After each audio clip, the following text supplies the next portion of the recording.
اگر آپ کو ایمان اور یقین حاصل ہو تو پھر دعا کریں اللہ اس پر استقامت عطا فرمائے، پھر اس پہ ڈٹ جائے۔ نبی پاک صلی اللہ علیہ وسلم نے فرمایا میں اس بات کا خوف نہیں کرتا کہ میری امت کمزور ہو جائے گی، اس بات کا ڈر نہیں کہ پیسے ختم ہو جائیں، نہ یہ خوف ہے کہ بھوکی مرے گی۔ حضور کس بات کا خوف ہے؟ تو نبی پاک نے فرمایا خوف یہ ہے کہ ان کا یقین کمزور ہو جائے گا۔ یاد رکھیں اگر اعتبار نہ ہو تو گھر نہیں چلتا، تو اگر اللہ رسول پر یقین کامل نہ ہو تو پھر بندہ مسجد نہیں آ سکتا، پھر اس کا دین نہیں چلتا، پھر اس کے لیے مشکل ہے نماز، پھر اس کے لیے مشکل ہے راہ خدا میں خرچ کرنا۔ میرے نبی پاک نے فرمایا یوں نہ کہا کر کہ یا اللہ چاہے تو دے چاہے تو نہ دے، جب مالک سے مانگ تو کہا کر یا اللہ تجھی سے مانگنا ہے، میں لے کے اٹھوں گا، تو مجھے دے گا۔ فرمایا جتنا تیرا یقین کامل ہوگا اتنا ہی اللہ تجھے جھولی بھر کے عطا فرمائے گا۔ کمزور سا مسلمان، لڑکھڑاتا سا مسلمان دیکھتا ہوں کرتا ہوں، اور یہ بھی نہ دیکھا کریں بھائی ایمان یقین کو استقامت کے درجے پہ لیں، یہ نہ دیکھا کریں کہ وہ کیسے دے گا، وہ کسی وسیلے کا محتاج نہیں ہے، وسیلے کو پسند کرتا ہے، پر وسیلے کا محتاج وہ بغیر وسیلے کے بھی دے دیتا ہے۔ ہر آدمی ماں باپ کے ذریعے پیدا ہوتا ہے، اگر پیدا کرنا چاہے تو جناب عیسیٰ کو بغیر باپ کے پیدا کر دیتا ہے، اگر پیدا کرنا چاہے تو حضرت آدم کو بغیر ماں اور باپ کے پیدا کر دیتا ہے۔ جب یقین رکھیں، یقین قرآن مجید پڑھیے، حضرت موسیٰ علیہ السلام فرعون کے دربار میں کھڑے ہیں، چاروں جانب دشمن ہی دشمن ہے، جادوگر آ گئے، انہوں نے سانپ چھوڑے، حضرت موسیٰ کے ہاتھ میں ڈنڈا تھا، حضرت موسیٰ کہتے ہیں یا اللہ کیا کروں؟ تو اللہ تعالیٰ نے فرمایا اپنا عصا پھینک دو۔ کہنا چاہیے تھا نا کہ یا اللہ ایک ہی تو شے ہے، اتنے سانپ ہے، بچانے کے لیے ڈنڈا ہے وہ پھینک دوں؟ ڈنڈا پھینکا جاتا ہے، سانپ کو دیکھ کر کے قابو کیا جاتا ہے۔ یہ میرا اور آپ کا ذوق ہے نا، لیکن انبیاء کرام کا انداز ملاحظہ کیجئے میرے عزیزو۔ اللہ فرماتے ہیں ڈنڈا، اے موسیٰ ڈال دے اپنا عصا، پہلے نہیں فرمایا کہ سانپ بن جائے گا، فرمایا بس تو ڈال دے۔ میں اور آپ ہوتے ہیں تو سام سامنے ہے، ڈنڈا ہاتھ میں ہے، ہم کہیں گے عجیب بات ہے، یہی تو دفاع کی چیز ہے، اسی کو ڈال دوں تو بچوں گا کیسے؟ کہا ڈال دو، تو حضرت موسیٰ نے ڈال دیا، کہا میرے رب کا حکم ہے تو میرے لیے بہتر ہی ہوگا۔ اللہ فرماتے ہیں جب موسیٰ نے ڈالا تو میں نے اس ڈنڈے کو، اس عصا کو اژدہا بنا دیا۔ اب کبھی عصا بھی اژدہا بنے، کبھی چھڑی بھی بہت بڑا اژدہا بنی ہے، لیکن قرآن کہتا ہے جناب موسیٰ نے ڈالا تو اللہ نے اژدہا، بلکہ اس سے پیچھے چلیے، عورتیں کمزور یقین کی ہوتی ہیں نا، جناب موسیٰ پیدا ہوئے تو اللہ فرماتے ہیں میں نے موسیٰ کی ماں کے دل میں بات ڈالی، ماں کے دل میں صندوق میں ڈال کے تو اس کو دریا میں بہا دے۔ اور بھائی صندوق میں کہہ سکتے ہیں نا آکسیجن کیسے جائے گی، اور دریا میں بچے بچنے کے لیے ڈالے جاتے ہیں کہ ڈوبنے کے لیے ڈالے جاتے ہیں؟ ماں کے دل میں یقین کمزور نہیں تھا ماں کا۔ انبیاء کے ماں باپ موحد ہوتے ہیں، دین کو ماننے والے، ماں کے دل میں اللہ نے بات، اللہ قرآن میں کہتے میں نے وحی کی، میں نے القاء کیا، میں نے بات ڈالی۔ حضرت موسیٰ کی ماں کہتی ہے میں نے ڈال کے نا سمندر میں بیٹا، میں نے سمندر میں بیٹا ڈال کے صندوق میں بند کر کے رب کے حوالے کیا۔ آپ فرماتے ہیں میرے مالک کا بھروسہ کیا تو پھر میرے مالک کا کام دیکھو، کمال دیکھو، میں نے دریا میں ڈالا، اللہ نے فرعون کے گھر میں میرے بیٹے کی پرورش کرا دی۔ یہ یقین کہ حضرت موسیٰ کے پاس قوم آئی، قرآن پڑھیے، کہ جناب پانی چاہیے، وَإِذِ اسْتَسْقَىٰ مُوسَىٰ لِقَوْمِهِ، موسیٰ نے اپنی قوم کے لیے پانی مانگا، ہم نے کہا فَانْفَجَرَتْ مِنْهُ اثْنَتَا عَشَرَةَ عَيْنًا، اپنا ڈنڈا پتھر پہ مارو۔ عقل والا آدمی ہوتا تو اڑ جاتا، کہتا یا اللہ پتھروں سے بھی کبھی پانی نکلا ہے؟ اضرب بعصاک الحجر، مارو پتھر پہ ڈنڈا۔ اللہ کے نبی نے منٹ نہیں لگایا، ٹھا کر کے ڈنڈا لگایا، فَانْفَجَرَتْ مِنْهُ اثْنَتَا عَشَرَةَ عَيْنًا۔ اللہ فرماتے ہیں جناب موسیٰ نے ایک عصا مارا، میں نے 12 چشمے جاری کر دیے۔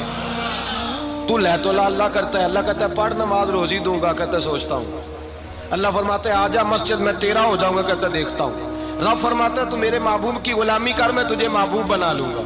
تو کہتا ہے تھوڑا بڑا ہو کے داڑھی رکھنی ہے، ابھی سیانا ہو کے میں ذرا سرٹیفکیٹ لے لوں اسرائیل سے کہ کتنے سالوں کے بعد آئیں گے، پھر شروع کروں گا۔ پروگرام بنا رہا ہے، ابھی تو ارادے میں ہے۔ اللہ کے پیغمبر کا ڈنڈا، اور اس سے زیادہ آگے بات ہو گئی، پیچھے فوج لگی ہوئی ہے فرعون کی، مجمع ہے، ہزاروں لاکھوں کا لشکر لے کے، تلواریں نیزے، فرعون پیچھے، آگے دریا آ گیا۔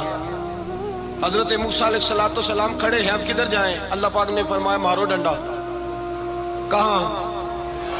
پانی پہ ڈنڈا مارو۔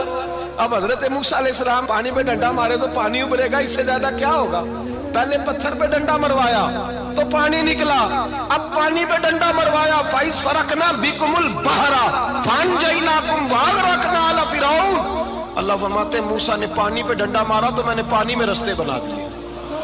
ایک جگہ ڈنڈا مارا تو پانی نکل آیا، دوسری جگہ عصا مارا تو پانی خشک ہو گیا، 12 چشمے بن گئے، 12 رستے بن گئے دریا میں سے۔ حضرت موسیٰ علیہ السلام گزر گئے اور اللہ فرماتے ہیں فرعون بھی آیا تو اسے میں نے غرق کر دیا، اور وہ کھڑا دیکھتا ہی رہ گیا کہ بنا کیا ہے۔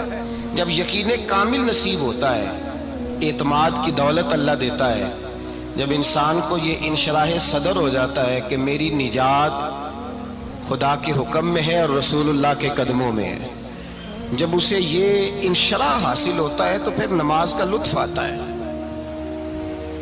غور کیجئے کیا جملہ کہہ دیا میں نے۔ پھر اسے نماز کا پھر اسے نماز بوجھ نہیں، بلکہ نماز نہ پڑھے تو اس پر بوجھ ہوتا ہے۔ پھر قرآن مجید اس کی روح کا ساتھی ہو جاتا ہے، پھر عبادات، تقوی، پرہیزگاری، پھر وہ ایک سنت کے چھوٹنے پر پریشان رہتا ہے جب یقین کی دولت نصیب ہوتی ہے۔ قرآن مجید فرقان حمید نے کہا ایمان لاؤ تو پھر ایمان پہ ڈٹ جاؤ، مسلمان بنو تو پھر اسلام پر۔ پھر یہ جو کمزوری ہے نا، یہ دیکھتے ہیں، کرتے ہیں، چلتے ہیں، ابھی کل ابھی پرسوں بہانے ہیلے، ابھی میں نماز شروع کرتا ہوں، دیکھتا ہوں لا الہ الا اللہ محمد الرسول اللہ صلی اللہ علیہ۔ جب کسی نے کلمہ پڑھا تو اس پر پورا دین ضروری ہے، پورا۔ اب وہ یہ نہیں کہہ سکتا کہ تھوڑا تھوڑا کر کے آؤں گا۔ یقین کی دولت نعمت ہے۔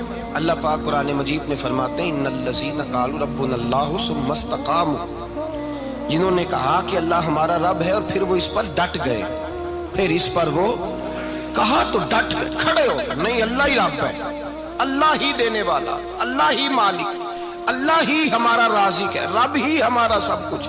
جب ڈٹ گئے تو فرمایا تتنزل علیہم الملائکہ، پھر میں ان کی مدد کے لیے آسمان سے فرشتوں کا نزول فرمایا کرتا ہوں۔ فرشتے کیا کہتے ہیں؟ اللہ تخافوا ولا تحزنوا، غم نہ کرنا، خوف نہ کھانا، وابشروا بالجنۃ التی کنتم توعدون، ہم تو تمہیں اللہ تبارک و تعالیٰ کی اس جنت کی خوشخبری دینے آئے ہیں جس کا رب نے تمہارے ساتھ وعدہ کیا ہوا ہے۔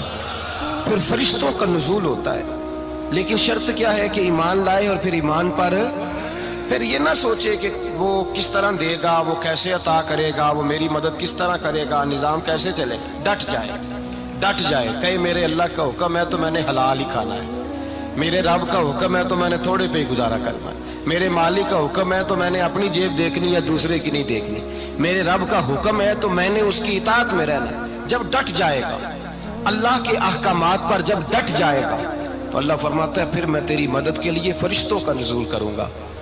نبی پاک صلی اللہ علیہ وسلم نے فرمایا 2 دولتیں اگر کسی کو اللہ دے دے تو سمجھے اللہ نے اسے دنیا کی سب سے زیادہ دولت عطا فرما دی۔ یا رسول اللہ وہ کون کون سی چیزیں ہیں؟ فرمایا ایک جس شخص کو اللہ نے معاف کرنے کی دولت عطا کر دی، جو معاف کرنے لگ گیا، جس کی طبیعت میں درگزر آ گیا، جو معاف کرنے لگا، غلطیاں معاف کرنے لگا، جس کو ایک دولت یہ مل گئی۔ اور دوسرا میرے مصطفیٰ نے فرمایا جسے اللہ نے یقین کی دولت عطا فرما دی۔ جس کو یہ 2 دولتیں مل جائیں، ایک درگزر کرنا، دوسرا رب رسول پہ یقین کامل رکھنا، اسے کائنات کی ہر شے مل گئی۔ میرے نبی پاک نے فرمایا جب بھی دعا مانگو خدا سے یہ 2 نعمتیں مانگا کرو، عرض کیا کرو اے اللہ درگزر کی دولت عطا فرما، اے اللہ تو ہمیں یقین کی دولت عطا فرما، ایمان کی قوت اور پختگی نصیب فرما۔ میرے بھائی حضور نے فرمایا مانگ کے لو۔ کمزور ایمان والا شخص کسی کام کا نہیں ہوتا۔ جس آدمی کے ذہن میں شک کا بیج ایک دفعہ جنم لیتا ہے وہ آدمی تو غلام سے بدتر ہے۔ بے کیف سجدہ، روٹھی روٹھی سی عبادت، اس کی زندگی کیفیات سے خالی ہے۔ جس شخص کو پتہ چل جائے نا لوگ میرے مخالف ہیں، اس کا تو سجن رہتا ہی کوئی نہیں۔ اصل بات یہ ہوتی ہے کہ یہاں سوچ بیٹھا ہے کہ دنیا میرے خلاف ہے، مخالفت یہاں بیٹھ گئی ہے، دو بندے باتیں کر رہے ہیں تو پریشان ہے، میرے خلاف ہی لگے ہوئے ہیں، میری ہی بات ہو رہی ہے، کیونکہ اصل تکلیف کہاں ہے؟ اور اگر یہاں یقین کامل ہو گیا نا کہ سارے مجھ سے پیار ہی کرتے ہیں، تو پھر دو بندوں کو بات کرتا دیکھیں گے تو یہی سوچے گا میری تعریفیں کر رہے ہیں۔